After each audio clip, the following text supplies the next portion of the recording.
Bab 2423. Domba yang menunggu untuk dieksekusi. Setiap kali perjamuan apoteker akan ada master obat yang hilang. Orang-orang bodoh itu hanya mengira bahwa mereka secara tidak sengaja mati di laut badai. Mereka mana tahu kita yang menangkapnya. Mendengar ini, semua orang tertawa terbahak-bahak. Sebagian besar kultivator sekte iblis berasal dari benua dunia dewa. Banyak yang menyebabkan masalah besar dan dikejar oleh berbagai kekuatan, jadi mereka mau tidak mau pergi ke tempat yang sangat dingin seperti pulau terpencil untuk bertahan hidup. Sebelumnya, mereka juga pernah melihat kebanggaan master obat di daratan. Dan sekarang, di benua dunia dewa, master obat yang dihormati dan dipuja oleh banyak kultivator ada di tangan mereka dan menjadi sekelompok domba yang menunggu untuk dieksekusi. Mereka adalah alat memurnikan obat yang akan diperbudak dan menciptakan kekayaan bagi mereka di masa depan. Perasaan seperti ini benar-benar mantap. Mengenai seberapa tragis nasib para pelatihan obat itu, tidak ada yang peduli. Mereka awalnya memang sekelompok kultivator jahat yang kabur, mana mungkin peduli dengan hidup dan mati orang lain. Pokoknya kalian semua harus waspada. Setelah para pelatihan obat itu ditangkap ke sekte, setelah berhasil, ketua sekte pasti akan memberi hadiah, kata Benji Dai. Wakil ketua sekte, jangan khawatir. Semua orang berdiri dan menggabungkan tangan. Semakin banyak master obat yang mereka tangkap, kekuatan sekte iblis akan semakin kuat. Hidup di kekuatan seperti ini, semua orang secara alami akan mempertimbangkan kepentingan mereka sendiri. Semua orang bubar, dan jika semua yang terjadi di ruang rahasia tersebar, pasti akan mengejutkan semua kultivator di kapal spiritual. Kapal spiritual yang seharusnya dapat dipercaya telah menjadi kapal pencuri. Semua master obat akan kabur. Tetapi ada formasi di ruang rahasia dan ada orang kuat seperti Benji Dai. Para kultivator yang hadir tidak perlu khawatir akan bocor. Namun terkadang, jika ingin mendapatkan informasi secara diam-diam, tidak perlu menguping dengan kerohanian. Di dalam kamar, Erikin mengangkat jarinya. Seekor kupu-kupu spiritual yang seukuran kunang-kunang terbang dari luar, mendarat di ujung jarinya, dan berubah menjadi pola dewa yang halus. Pola dewa mengumpulkan energi adalah murid keempat pola dewa, yang diajarkan adalah salah satu dari 3.600 jenis pola dewa. Efeknya sangat kecil, hanya bisa menempel pada seorang kultivator, secara pasif menyerap energi semua kultivator yang berhubungan dengannya dalam jangka waktu tertentu, dan merekamnya.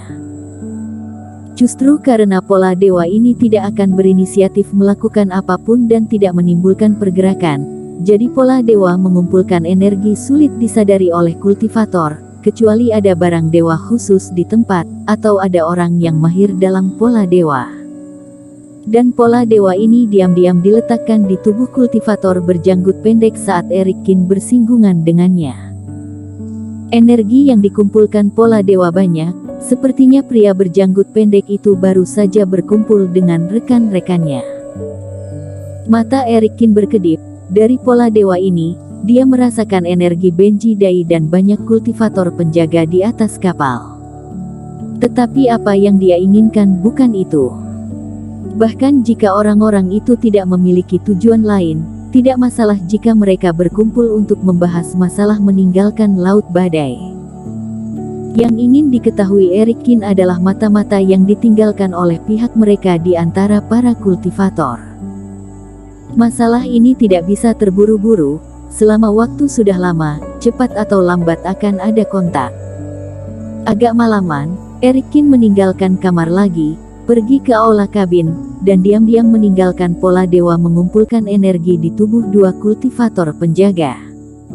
Erikin tinggal sebentar, tetapi Nicholas Peng tidak muncul.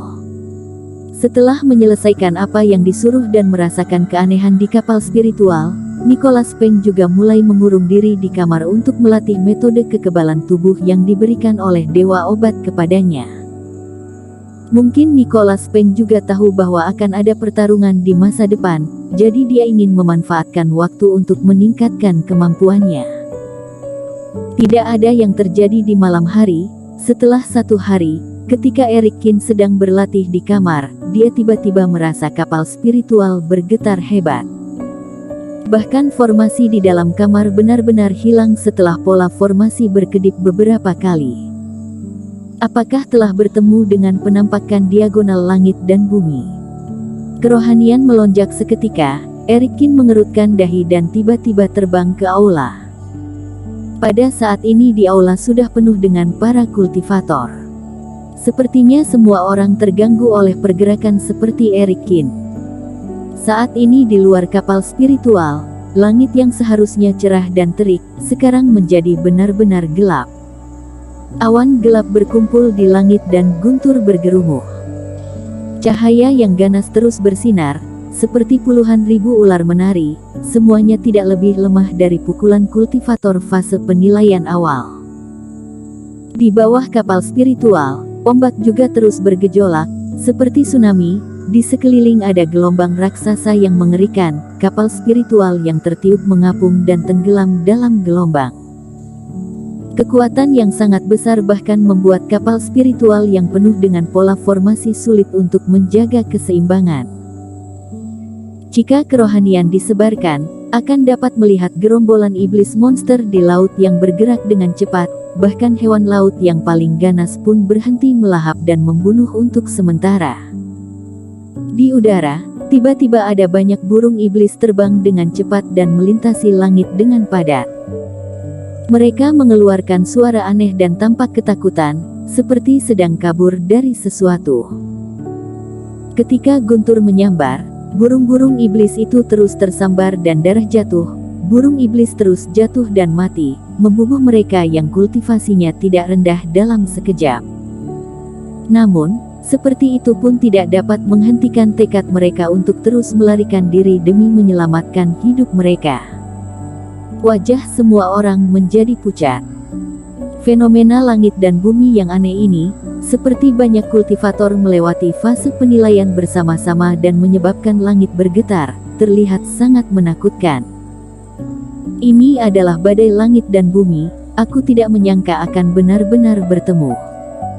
Kapan fenomena aneh ini dimulai?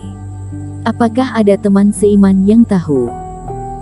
Aku berada di aula dari tadi. Itu baru saja muncul, tiba-tiba semuanya berubah, badai langit dan bumi terlalu menakutkan, sebelumnya aku pikir para kultivator penjaga hanya bercanda, tidak kusangka akan meledak seketika. Semuanya. Pada saat ini, Benji Dai juga masuk, dia berkata dengan serius, badai langit dan bumi akan segera datang, dan kali ini skalanya tidak kecil, kami perlu mempertahankan formasi dengan segenap kekuatan kami agar bisa menjamin keselamatan. Jadi aku harap kalian semua bisa tetap berada di kapal spiritual, jangan sembarangan beraktivitas atau membuat pergerakan yang menyebabkan kekacauan. Senior Dai, kamu bilang badai belum datang? Tanya seseorang dengan terkejut. Langit dan bumi sudah kacau seperti ini. Tetapi itu masih akan segera datang. Tentu saja, kalau tidak kenapa aku bilang badai langit dan bumi adalah keberadaan paling mengerikan di laut badai. Benji Dai tersenyum. Kalian selalu berpikir bahwa kami banyak atur, tetapi bayangkan jika kalian terlalu jauh dari kapal spiritual dan badai tiba-tiba menyerang, apakah kalian masih bisa kembali? Banyak pelatihan obat yang tampak malu. Senior Dai, kami memang impulsif, kami tidak bertemu badai langit dan bumi ketika datang, siapa yang akan menyangka bahwa badai sangat berbahaya. Jika diingat kembali sekarang, kultivator yang membawaku ke kapal spiritual benar-benar brengsek, mereka membiarkan kami pergi keluar untuk mencari rumput ajaib, untungnya tidak bertemu, kalau tidak begitu formasi kapal spiritual dibuka, bukankah kita akan menghadapi malapetaka? Sudahlah, aku akan mulai mengerahkan formasi perisai kapal spiritual, mulai sekarang, tidak ada yang bisa meninggalkan kapal spiritual. Melihat bahwa pikiran semua orang telah berubah, Benji Dai tersenyum. Dia meninggalkan sepatah kata dan kemudian pergi dengan semua bawahannya. Orang itu benar-benar licik. Setelah badai kacau ini berlalu, mungkin tidak ada yang berani melanggar aturan orang-orang ini lagi. Nicholas Peng bergumam. Bersambung.